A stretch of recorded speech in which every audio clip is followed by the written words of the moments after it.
The first thing Rowan noticed was that she didn't laugh. Most people would have. It had slipped out of him the way careless jokes often do, tossed into the quiet space between exhaustion and uncertainty. The sleeping space in the car fits both of us. He'd said it with half a grin as he stood beside his old silver estate car in the fading gold of evening, expecting some dry comeback, some raised eyebrow, some reminder that his sense of humor had never quite matured past 16. Instead, Eliza looked at him with an expression so calm and steady that it made the breath catch in his throat. Then she said, softly enough that the words felt private even in the open air, "I'd follow you anywhere." For a moment, the world seemed to stop around them. The distant hum of motorway traffic faded. The rustle of leaves from the service station's line of tired sycamores disappeared. Even the chatter of families crossing the car park toward the cafe seemed to dissolve into silence. Because Rowan knew she hadn't meant it lightly. And he had no idea what to do with that. 3 hours earlier, he had been absolutely certain where his life was heading. He'd been driving north toward Hawthorne, the little seaside town where he'd accepted a teaching post at St. Edmund's College. It wasn't glamorous, but it was steady work, the sort his mother had called sensible and his father had called respectable before he passed. At 28, Rowan had begun to suspect sensible might be all life had to offer. A small rented flat. A classroom full of distracted teenagers. A pension plan. Tea before bed. Perhaps one day a kind wife and a garden with roses if luck happened to wander by and notice him. It wasn't a bad life. It simply wasn't the one he'd imagined when he was younger and believed the world would open itself like a storybook. Still, there was peace in certainty, and he'd made his peace with it. Then his car had overheated 20 miles outside Briar Glen, and everything had changed. He'd pulled into the motorway service station muttering at the dashboard warning light, parked near the edge of the lot, and discovered steam curling from beneath the bonnet. He knew enough about engines to know he was not fixing that himself. The mechanic on duty had delivered the news with cheerful indifference. "Part won't arrive till morning, mate." Rowan had glanced toward the modest little motel attached to the station. Full. Every room booked by a regional choir competition taking place in town. He had laughed because there was nothing else to do. Then he'd gone inside for tea and found Eliza sitting alone by the window, staring into a cup gone cold. He hadn't seen her in 8 years. Not since university. Not since the day she'd vanished without explanation. Back then, Eliza Mercer had been impossible not to notice. She had possessed the kind of warmth that made people lean toward her without realizing it, as though she carried sunlight beneath her skin.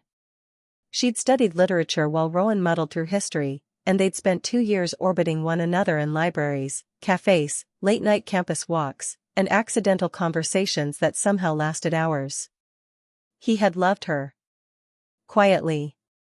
Completely. Hopelessly. And before he could ever say so, she was gone. Transferred, someone said. Family reasons, someone else guessed. No forwarding address. No goodbye. Just absence. He'd spent months wondering what he'd done wrong before eventually deciding he simply hadn't mattered enough to explain. Time had done what time always does. It had dulled the ache into memory. And now here she was, older and gentler somehow, but unmistakably Eliza. When she looked up and recognized him, her whole face changed. Rowan? The sound of his name in her voice had felt like stepping unexpectedly into sunlight. They had stared at each other for a moment too long before she laughed softly and stood. And somehow, over tea and stale shortbread biscuits, 8 missing years had begun folding themselves closed. She was 29 now. She'd worked in Christchurch for several years with a literacy outreach charity. She had returned to England only 2 weeks ago after her mother's passing. She was driving south to settle the last legal matters of the estate. And she looked tired in the way grief makes people tired, not sleepy but hollowed, as if too much feeling has worn the body thin. When Rowan told her about his broken car and lack of a room, she smiled. "My motel booking was cancelled by mistake," she said. "No rooms left for me either." They'd stared at one another. Then laughed. And then, outside beside his car, he'd made the joke. The sleeping space in the car fits both of us. And she'd answered with the truth. I'd follow you anywhere. Now he stood frozen beside the open boot while the evening deepened around them. Eliza held his gaze with quiet certainty. Finally, Rowan managed, "That's a dangerous thing to say to a history teacher." Her smile flickered. Why? Because we tend to overanalyze declarations. Well, she said, stepping closer, analyze this. She drew a slow breath. When I left university, I wanted to tell you why. I tried 3 times. I wrote letters I never posted. He said nothing. I'd found out Mum was ill. Properly ill. She was alone in New Zealand and too proud to ask for help. I left overnight.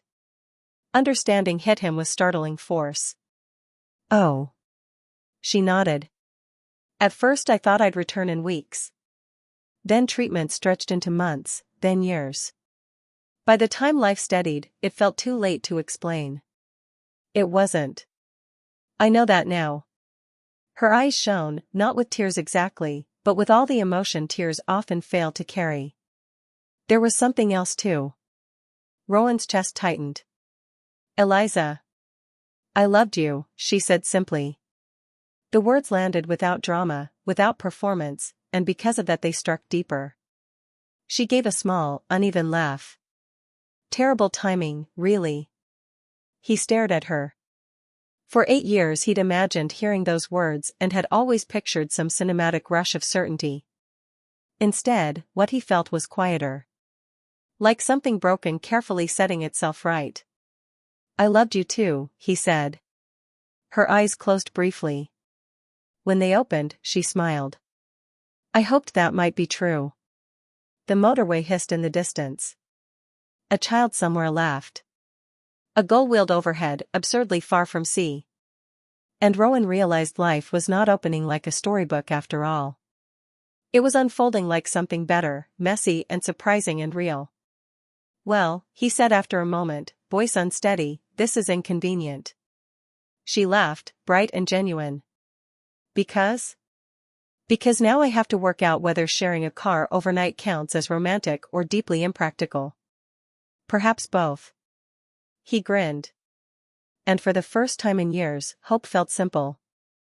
They arranged the back of the estate with awkward practicality, folding seats flat and layering spare blankets Rowan kept for winter emergencies.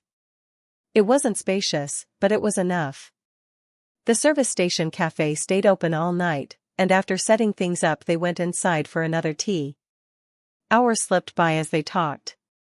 Not the polite catching-up conversation of old acquaintances but the honest kind that arrives when 2 people have already lost too much time to waste another minute pretending. They spoke of grief and mistakes and the versions of themselves they'd outgrown. Eliza told him how caring for her mother had changed her understanding of love, not as fireworks or dramatic sacrifice but as quiet consistency. The tea made before someone asks. The long drives. The listening. The staying. Rowan told her how teaching had disappointed him at first because it wasn't extraordinary enough. Then he'd watched frightened 14-year-olds discover confidence through learning, and he'd realized meaning was rarely flashy. It was built in small faithful acts. She smiled at that.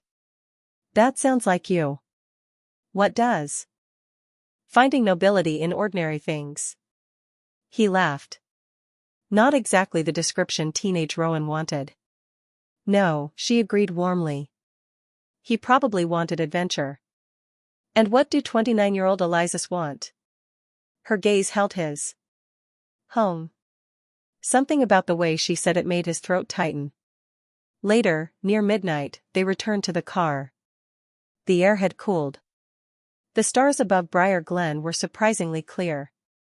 They settled awkwardly under blankets, shoulder to shoulder in the narrow sleeping space. For several minutes neither spoke. Then Eliza said into the darkness, "Are you happy?" The question lingered. Rowan considered lying. Instead he answered honestly. Not entirely. She was quiet. Why? I kept choosing the safe road because I thought that's what responsible people do. Somewhere along the way I forgot to choose what I actually wanted. And what do you want? The truth rose before he could censor it. You. Silence. Then her hand found his beneath the blanket. Warm. Certain. You have me, she whispered. And in that cramped ridiculous car parked behind a motorway cafe, Rowan felt more peace than he had in years. He slept. When morning came, sunlight spilled gold through the windows. Eliza was already awake, watching him with soft amusement. You snore. I absolutely do not. You absolutely do. He laughed, and the sound startled him with its ease. The mechanic fixed the car by 10. By 11 they stood beside it again, but now the moment felt heavier. Rowan's new school lay north. Eliza's solicitor appointment lay south. 2 roads. 1 choice. He looked at her and understood with startling clarity that life would always offer reasons to delay courage. Practicalities. Timing. Fear dressed as responsibility. If he let this moment pass, he would spend years wondering again. And some questions become too expensive to keep asking. Eliza. She looked up. I'm supposed to start teaching Monday. Yes. I can call and delay a week. Her breath caught. I know that's irresponsible. Very. I'd like to drive south with you anyway. Her eyes widened. Why? He smiled. Because 8 years was long enough to travel separately. For a heartbeat she simply stared. Then joy broke across her face like sunrise. Yes, she whispered. It took 1 phone call. The school was understanding. His start date moved. And just like that, the road changed. They drove south through villages and rolling green fields, windows down, spring air rushing through the car.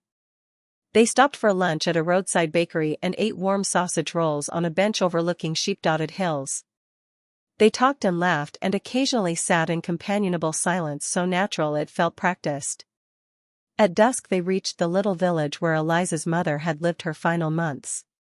The cottage stood modest and whitewashed, roses climbing its front wall. Eliza hesitated at the gate. Rowan touched her shoulder. You don't have to do this alone. Emotion flashed across her face. Then she nodded. Inside, the house smelled faintly of lavender.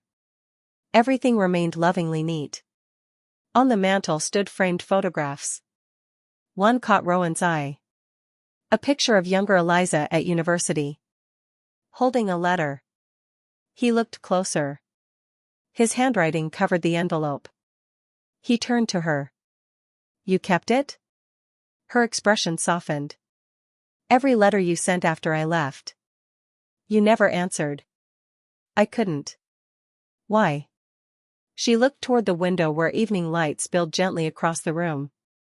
Because reading them made me miss a life I couldn't return to. And answering would have made me want things I wasn't free to choose. Rowan understood. Love, sometimes, is not absence of feeling but too much of it constrained by circumstance. He crossed the room and took her hands.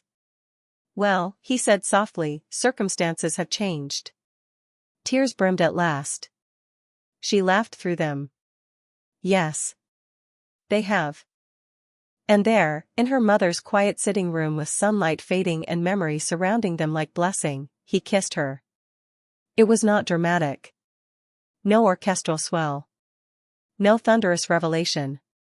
Just warmth and certainty and 2 people finally arriving where they were always meant to be. Years later, Rowan would tell his students that history turns on moments people barely notice at the time. A missed train. A wrong turn. A broken car 20 miles outside Briar Glen. The smallest interruptions often become the beginning of everything. He and Eliza married in autumn beneath clear skies. They settled in Hawthorne after all, where she opened a literacy center and he taught history with renewed joy. Their home was rarely quiet. Students appeared needing advice. Neighbors dropped by with baked goods and stories. Children from Eliza's reading program sprawled across the sitting room with books in their laps and impossible questions on their lips. It was ordinary. It was beautiful. And some evenings, when the house was still and the sea whispered beyond town, they would sit together and remember that service station car park. The joke. The answer. The moment everything changed. Sometimes Rowan would smile and ask, "Would you still follow me anywhere?" And Eliza would squeeze his hand and reply exactly as she had the first time. Anywhere. Because the truest journeys are not measured by distance.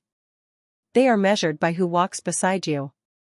And life, for all its detours and delays, has a remarkable way of guiding kind hearts home, if only they are brave enough to keep driving until they arrive.